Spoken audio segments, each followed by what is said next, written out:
Tanong natin dyan, hereditary ba ito? Napapamana? Lahat ng tao pwedeng magkaroon ng colon cancer, may lahi man or wala. Low fiber diet, high consumption of processed foods, tsaka yung mga pagkain ng mga sunog, mga charred meat, and sedentary lifestyle, they are all associated sa pagtaas ng risk of colon cancer. Ano yung mga sinyan? Dugo sa dumi. Hindi natin sigurado na ang dugo sa dumi ay baka sa colon cancer na pala. Ang good news, ang colon cancer ay isa po sa mga curable cancers. Let's all be happy and healthy with Connie. Magandang araw, Dr.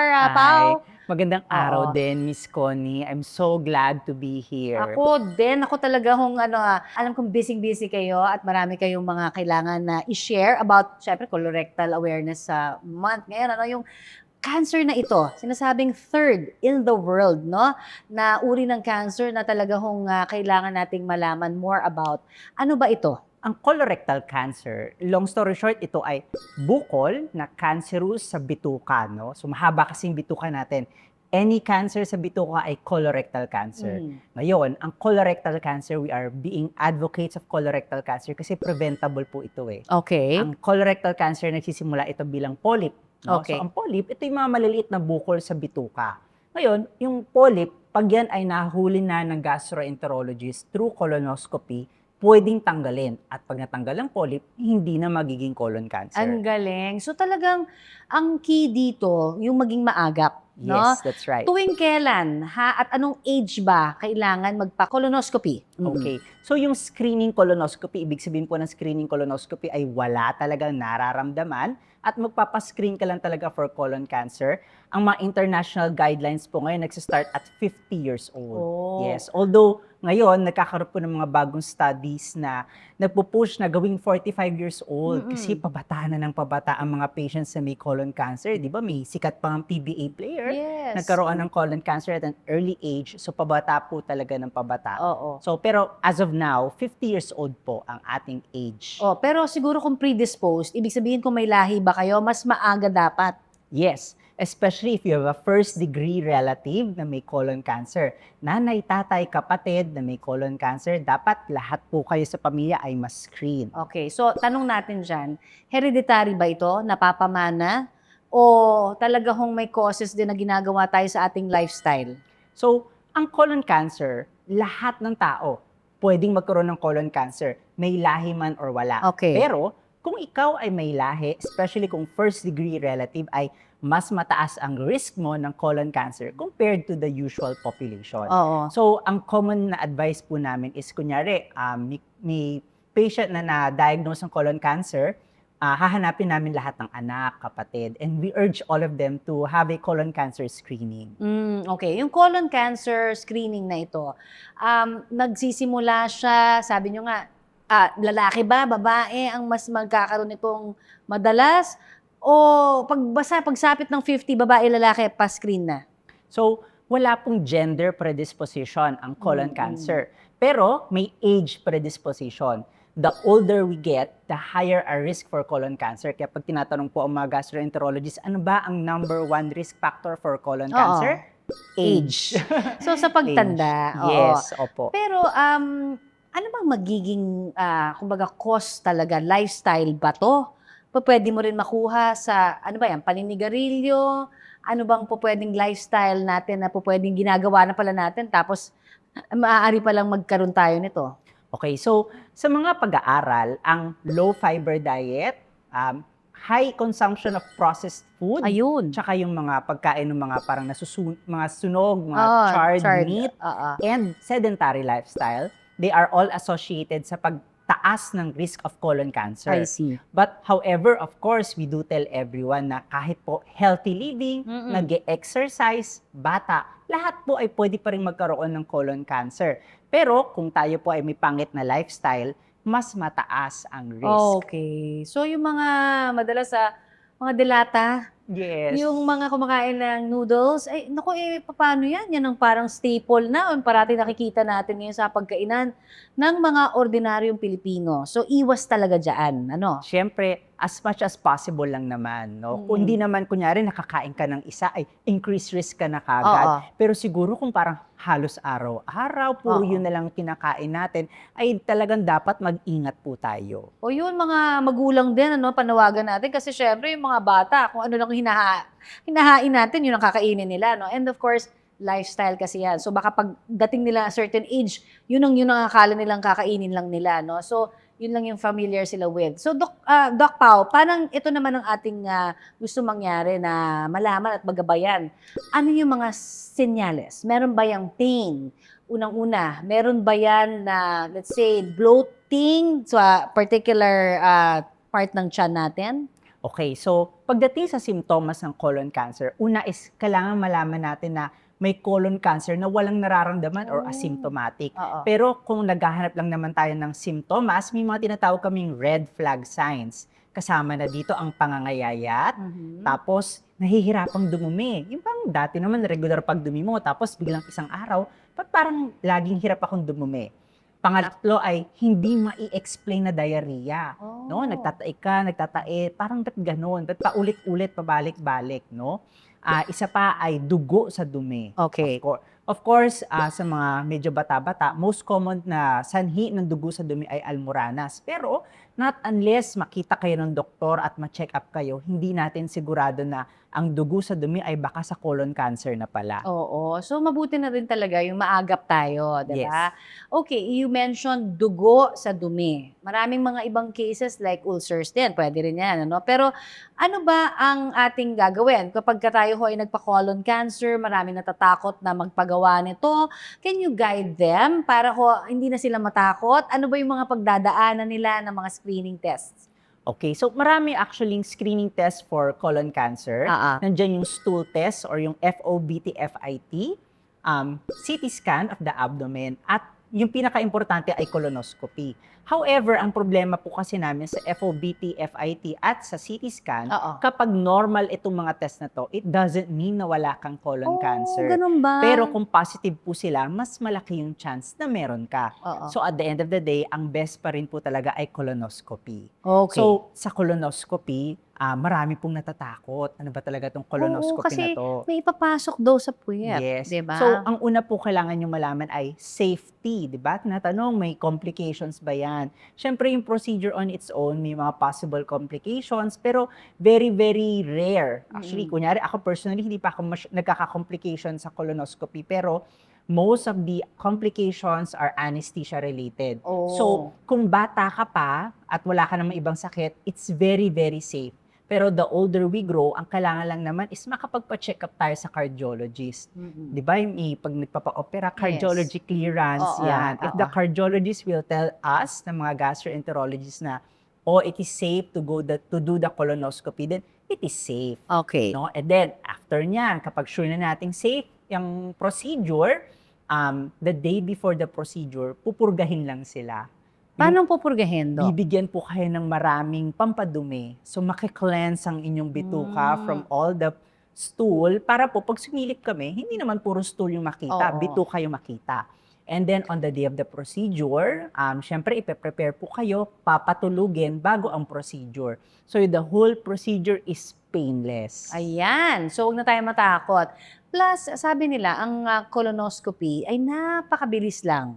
30 minutes Yes, or that's less. true. Tama ba? Yes. I think not even an hour from this interview, I Oo. did the colonoscopy 15 minutes. Tignan mo. Depende rin siguro sa kung ano makikita nyo kasi, Yes, di ba? that's right. Pero kung halimbawa, meron talagang nakita mga polyps, kasi meron akong kakilala, Doc, 35 ang polyps. Does it mean lahat yun kailangan matanggal? Isa-subject yan to another test for cancer or your biopsy? So, lahat ng polyp as much as possible, kung kayang tanggalin, tatanggalin. Kasi yung mga polyp na high risk to become cancer, meron naman po mga polyp na low risk, no? Pero kasi kahit low risk, paano kung malasin? Yung low risk na yun, maging cancer pa rin. So, kung kayang tanggalin, tatanggalin po namin. Oo. And Doc, siguro ang isa pang question dyan, halimbawa natanggal na lahat ng polyps na maaaring maging cancer, pwede pa bang bumalik yan? Okay, so kapag may nakita kaming polyp, ang advice namin is repeat colonoscopy within 3 to 5 years. Okay. Kapag wala pong nakitang polyp to begin with, every 10 years ng colonoscopy. Kasi doon nakabase yung growth ng polyp at growth ng polyp to become cancer. Okay. So, kunyari, natanggalan ka na ng polyp, no? Especially kung high risk of cancer, within the next 3 years, pwede po kasing bumalik yon. Kaya ang advice namin ng colonoscopy, every 3 to 5 years. I see. Okay. And once halimbawa naman, nagkaroon talaga ng biopsy at nag-positive sa cancer, mahirap ba ang gamutan ng colorectal cancer? Ito ba ay masasabi nating mabilis na mag-progress o isa siya sa mga cancer na pwede mong magamot over time? Okay, so ang good news, ang colon cancer ay isa po sa mga curable cancers. Okay. So nakadepende syempre yan sa stage, kung stage 1 to 4.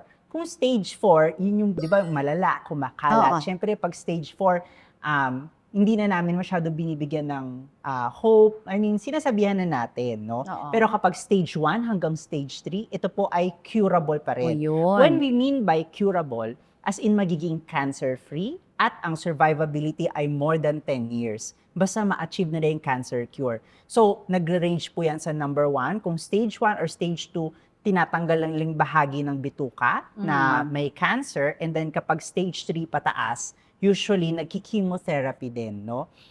Syempre, kung gaano ba to kahirap, gaano katagal, nakadepende sa stage. And if ever may cancer na sa colorectal cancer, ano yon? Masakit ba yan? Ano ba ang nararamdaman? Kasi hindi naman ho sa gusto natin kayong takutin, pero gusto natin magabayan, hindi ba? Kasi baka mamaya yung iba hindi talaga ever nakapagpa-check up at may mga sintomas na pala ng colorectal cancer.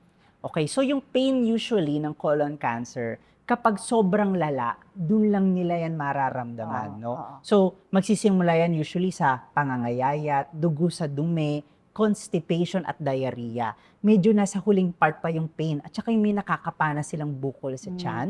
Medyo late part na yan. Ibig sabihin, pinabayaan na nila. I see. Pero sa simula, wala masyadong pain. More of talagang problema sa pagdumi at pangangayayat. Okay, you mentioned kanina yung mga ibang pagkain na pwedeng maiwasan natin para at least hindi tayo magkaroon ng colon cancer o colorectal cancer. Pero sa pag-exercise pa, makakatulong din yan. Yung ating healthy lifestyle na 8 hours of sleep, tubig, di ba? Ano bang mga pwedeng guidance pa? Okay, sa mga pag-aaral, ang sinasabi lang naman nila is kung sedentary yung lifestyle mo, Hindi ka gumagalaw-galaw. hindi ka masyado gumagalaw, mas mataas yung risk of colon cancer. Although, walang binigay na recommendation kung gaano kalakas dapat mag-exercise. When it comes naman to food, fiber lang naman yung napatunayan na meron talagang nagdi-decrease ng risk ng colon Oo. cancer. Ayan, para dun sa mga hindi familiar, ano ang fiber? O sige, ano So, yung fiber-rich food? Ang fiber-rich foods, sa simula, siyempre, simple muna, gulay at prutas. Ayan, Gulay oo. at prutas. Then, on top of that, pwede kayo kumain ng mga oats, mga chia seeds. Pwede Oo, yan, pwede yan. Pero, gulay at prutas, very rich already in fiber. Yan yung nakakaligtaan natin, ano, sa ating pinggang Pinoy. Yes. Di ba, mahilig tayo sa sandamakmak na kanin. Totoo po Ulam, yan. kahit konti, basta maraming kanin, pero wala Yes. nang mga gulay. Yes. Okay, so ito naman, ang mga tanong syempre ng mga nanonood sa atin always, magkano ba ang magpa-colonoscopy? Kung halimbawa at that age na sila, 45, 50, magkano ang kanilang pag-iipunan? So, syempre, iba-iba ang range ng prices ng colonoscopy sa buong bansa, no? Pero in More or general, less. kunyari dito sa around Metro Manila, may makahanap ka ng colonoscopy ng 20 to 40,000. Mahal Medyo din pala. mahaba yung range, no? Mhm. May certain areas in our country na parang umaabot ng 60,000 ng colonoscopy. Anong area Yes. yan? Pero of course, kung dun tayo sa government hospital or charity hospital, minsan nako-cover naman ng PhilHealth. Ayan, libre. So, pwedeng i-cover ng PhilHealth. Mababawasan malaki ni Okay, PhilHealth. ayan. Again, Doc, paalala, hindi ibig sabihin na ikaw ay bata, hindi ka po pwedeng magkaroon nitong That's colorectal right. cancer. Ano pa ba ang mga dagdag paalala para makaiwas kami dito? Okay, so Una is kapag nasa tamang edad at may risk ng colon cancer, ay magpa-check up, magpa-screen na kung na 50 years old and above at saka may family history. Pangalawa, kung ikaw ay may nararamdaman, huwag niyo na pong tiisin. Oo. Kunyari, may dugo sa dumi. Maraming ganun eh. Once lang naman ako nagkadugo sa dumi. Dapat magpa-check up pa rin po kaagad Oo. sa doktor bago mahuli ang lahat. Okay, kasi may kakilala ako, 3 months. Dinudugo na pala, on and off. Pero pag ganyan, hindi pwedeng ipagwalang bahala, ano? Meron din kasi silang sinasabi, Doc, pag-guide lang, ano? Kasi sabi nila, ang mas nakakatakot, yung dumi na may dugo na hindi fresh blood na. Ang fresh blood daw, mas parang upper pa yan na, tama ba, sa intestines natin? So, pag sinabi mo kasing fresh blood or sariwang dugo, yung mapulang-mapula Oo. talaga, kadalasan po kasi galing ito sa almoranas. Sa Okay. puwet, no? Sa Oo. almoranas. Kaya, sinasabi nila na it's a little safer than dun sa parang lumang dugo, no? Oo. But of course, sinasabi namin sa pasyente na not unless ma-check up ka ng doktor or kung ikaw man ay high risk, ay not unless we do the colonoscopy, Oo. hindi namin mag-guarantee. Kasi Yes. may mga tao, fresh blood for a long time, di almoranas yan. And then, by the time na mag-colonoscopy kami, too late yung pala bukol cancer, di ba? Ayan. So, again, ang pinaka-key sa lahat ng sakit ay yung maging maagap. So, regular check-up, sabi nga ni Doc, di ba, 3 to 5 years kung meron polyp. tayong may polyp. Pag wala, 10 years. 10 years. Eh, partida na yon, di ba, Doc? So, again, saan ba namin kayo po pwedeng puntahan for those who want to see you at magpa-guide po personally? So, ang aming clinic ay sa UST Hospital, Fidel Mundo Medical Center, and Una Medica.